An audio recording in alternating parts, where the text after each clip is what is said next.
Setiap kali kamu menemukan video saya, itu pasti ada sebuah pesan tersembunyi yang bisa jadi jawaban dari Tuhan atas apa yang kamu minta belakangan ini. Coba deh, sebelum kita mulai, coba ingat-ingat dulu apa sih yang jadi permasalahan kamu belakangan ini. Sambil kamu mengingatnya, terus ingat itu dan coba dengerin materi hari ini.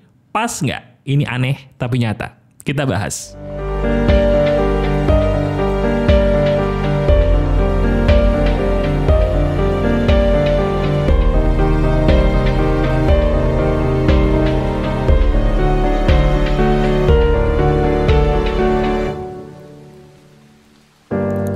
Ini adalah kisah saya. Halo teman-teman, ada saya kembali Aryan Surya, sahabat baik kamu dari Pagar Kehidupan. Kamu akan mengingat sebuah hal yang paling penting dalam hidup kamu, benar nggak sih? Dan betul juga nggak sih kalau dalam hidup kamu belakangan ini ada sebuah hal yang entah kenapa dipikirin terus. Saking dipikirin terusnya itu diri kamu nggak sengaja menemukan video ini kemudian membukanya. Nah sekarang coba deh, benar nggak tebakan saya bahwa diri kamu ini adalah tipikal orang yang pernah atau sedang bertanya dalam hati, kenapa jadi orang baik itu susah banget sih? Kenapa saya selalu jadi orang baik itu ngerasa ketipu mulu ya? Salah saya di mana dan harus bagaimana? Nah itu dia tuh, pertanyaan sejuta umat yang ada di benak kamu, yang ada di pikiran kita itu yang akan menjadi topik di hari ini. Sekarang gini, sambil kamu terus memikirkan apa yang jadi permasalahan kamu, coba dengarkan ya sebuah kisah dari Quora yang saya bacakan secara singkat, padat, dan jelas ini. Ini mirip deh. Mirip banget dengan kisah yang pernah atau sedang kita alami. Ini menarik nih, saya bacakan ya. Jadi kisah ini dialami oleh seorang anak muda, lebih tepatnya perempuan teman-teman. Coba kamu bayangin deh, pernah nggak kamu jadi orang itu sudah berusaha berpikir positif? Iya, udah berusaha berpikir positif, positif banget bahkan. Tapi kok salah lagi, gagal lagi, ketipu lagi. Dipermainkan orang lagi dan itu maaf ya, bukan terjadi cuma sekali, bahkan berkali-kali. Sama nih, sama seperti kisah Quora yang akan saya bacakan di hari ini. Gini kisahnya. Jadi pada intinya teman-teman, dia ini adalah seorang perempuan muda.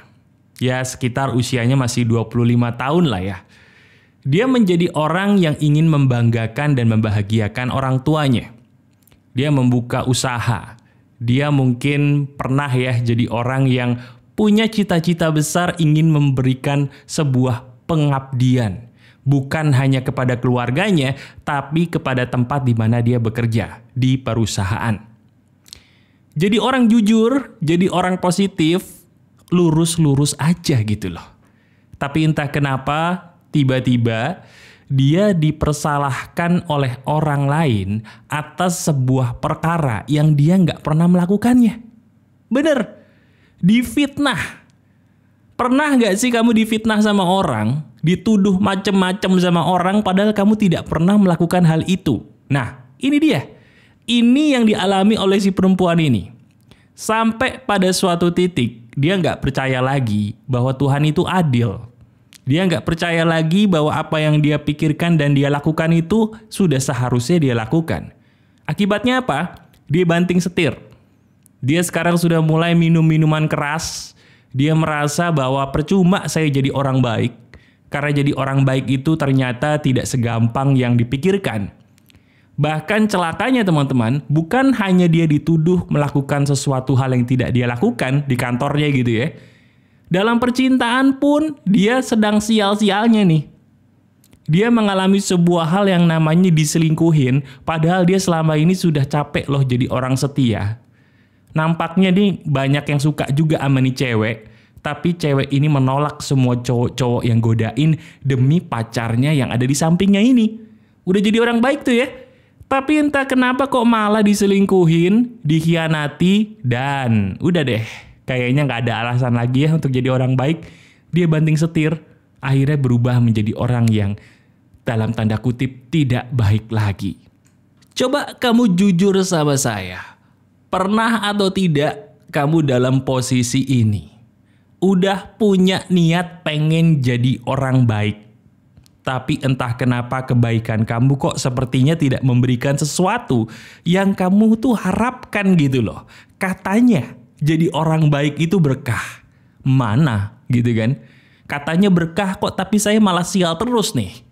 Gimana saya mau jadi orang baik? Gimana saya mau jadi orang yang dekat dengan Tuhan saya kalau saya seperti ini terus? Di mana letak keadilan Tuhan? Nah, ini dia nih. Sebuah pertanyaan yang bisa jadi melekat dalam diri kamu. Betul atau tidak? Nah, sekarang izinkan saya sebagai seorang sahabat kamu ya. Saya bukan orang yang 100% pinter, enggak. Tapi izinkan saya dengan segala kerendahan hati sebagai sahabat kamu untuk memberikan sebuah petunjuk. Di mana sih letak kesalahan pola pikir kamu dan harus ke arah mana diri kamu melangkah. Gini, pertama, orang baik itu apa sih? Benar. Ini yang saya harus benerin dulu nih dari pikiran kamu. Sekarang coba jawab dalam hati aja. Kalau saya tanya sama kamu, orang baik itu apa? Apa yang terbesit dalam pikiran kamu ketika saya bertanya itu? Apa itu orang baik menurut kamu? Jelaskan. Apa? Orang baik adalah orang yang tidak jahat. Orang baik itu adalah orang yang berbagi, orang yang pemaaf, orang yang pengampun. Semuanya betul, tapi kurang sempurna, bahkan maaf kurang tepat. Itu dia. Kalau kita tidak benar dalam menafsirkan sesuatu yang dasar, mohon maaf ya, pantas aja nasib kita salah terus. Gini yang benar. Orang baik itu, dengerin baik-baik, adalah orang yang mencintai Tuhannya dan mencintai dirinya. Titik. Saya ulangi ya, dengerin baik-baik. Orang baik itu adalah orang yang mencintai Tuhannya dan dirinya terlebih dahulu. Titik. Nah, udah mulai jelas kan? Baru saya ngomong sampai sini aja kamu udah mulai menganggukkan kepala. Iya juga ya, bener juga. Nih, saya jelasin biar kamu lebih paham. Kasus yang dialami sama orang tadi, atau mungkin kasus yang juga dialami persis seperti yang dialami kamu, itu kalau diteliti, permasalahannya sepele. Diri kamu selama ini selalu mengutamakan orang lain. Selalu mengutamakan dia, mereka. Kenapa? Karena menurut kamu orang baiknya begitu. Orang baik itu ya baik dulu sama orang dong mas. Baru diri sendiri, betul gak? Itu ngaco. Ngaco itu. Maaf loh, mungkin itu pandangan yang udah ditafsirkan secara umum dan sudah diamini. Tapi itu kurang benar. Kurang tepat. Karena itu kurang benar, ya mohon maaf, hasilnya pun ngawur. Udah jadi orang baik kok sial mulu. Kenapa? Karena yang kita utamakan dia terus, mereka terus kan? Coba kita teliti, kita ambil contoh ya. Percintaan dulu, maaf nih kalau benar. Bagi diri kamu yang sudah jadi orang setia, jadi orang baik, jadi orang yang patuh dengan pasanganmu, baik kamu laki-laki ataupun perempuan gitu ya. Terus tiba-tiba diselingkuhin, sadar nggak mindset kamu, pola pikir kamu tuh keliru? Pola pikirmu jadi orang yang baik, jadi pasangan yang baik itu adalah apa? Pasangan yang selalu mengutamakan dia. Pokoknya apapun saya lakukan demi dia mas. Pokoknya apapun saya berikan demi dia mas. Ternyata orang yang kita berikan segalanya itu boro-boro sayang sama kita. Boro-boro mengerti keadaan kita. Malah memberikan kita sebuah hal yang namanya pengkhianatan. Hancur deh hati kita. Itu kamu bukan? Maaf deh. Nah sekarang udah tahu kan salahnya di mana? Kita bicara percintaan dulu. Mulai detik ini coba kamu ganti pola pikirnya yuk. Ganti pola pikirnya. Katakan, kalau saya pengen percintaan saya baik, saya harus rubah pola pikir saya menjadi pola pikir yang benar. Gimana pola pikir yang benar? Pakai penafsiran pagar kehidupan mengenai apa itu kebaikan. Utamakan Tuhan, baru diri saya sendiri dulu. Artinya, kalau kamu lihat pasanganmu dan pasanganmu ini mencurigakan, tidak bisa membuat kamu nyaman, tinggalin dia. Buat apa kamu mendekati atau dekat dengan pasangan yang tidak bisa membuatmu dekat dengan Tuhanmu? Halo, buat apa? Buat apa kamu punya pasangan yang membuat kamu tidak nyaman dalam menjalani hubungan asmara? Buat apa? Bener nggak? Mas, saya nih sering mengorbankan jalan-jalan sama temen demi pasangan saya, Mas. Ya itu salahmu. Kenapa harus begitu? Ya demi dia, Mas. Demi dia. Itulah sumber bencana kamu. Titik. Mulai sekarang, kalau mau pergi sama temen, pergi. Walaupun kamu punya pasangan. Ya, ajak pasangan kamu. Kalau kamu mau pergi sama keluarga, walaupun harusnya ngedate kencan sama pasangan, pergi sama keluarga. Utamakan kebahagiaan kamu. Utamakan Tuhan dan kebahagiaanmu. Lihat deh, percintaan kamu jadi bahagia. Lihat. Nah, uniknya, itu baru percintaan. Untuk hal lain juga sama, Mas. Sama. Coba kita uji. Coba kita teliti dulu deh. Kita teliti dulu. Dalam hal karir contohnya. Karir kamu mohon maaf jadi kurang bagus karena pola pikirnya mengutamakan mereka. Dia. Betul nggak? Mereka itu siapa? Ya bisa perusahaan, bisa mungkin kolega-kolega teman bisnis, teman kerja, iya nggak sih? Klien, nasabah, atau calon klien gitu.